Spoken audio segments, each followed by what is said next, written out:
પોરબંદરમાં હાથી ટાંકી વિસ્તારમાં જાહેર શૌચાલય તોડી પાડવામાં આવ્યું છે ત્યારે અહીં વેપાર કરતા 200 જેટલા વેપારીઓને ભારે મુશ્કેલી વેઠવી પડી રહી છે, જેને લઈને આ જગ્યા પર તાત્કાલિક નવું શૌચાલય બનાવવામાં માંગ કરી છે। મારું નામ રમેશભાઈ છે।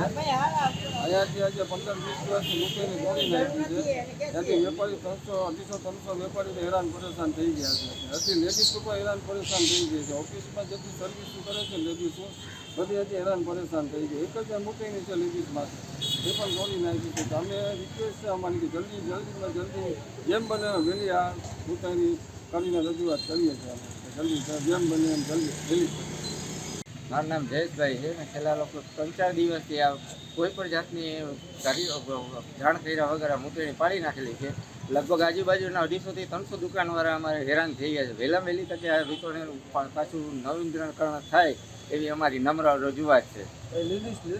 ને લેડીઝ લોકો પણ આજુબાજુના આવે છે, એ પણ પરેશાન છે। એ આજુબાજુમાં જે કામ કરે છે હોટલોમાં ને એમાં એને પણ ક્યાંય જવાની બીજી કઈ જગ્યા છે।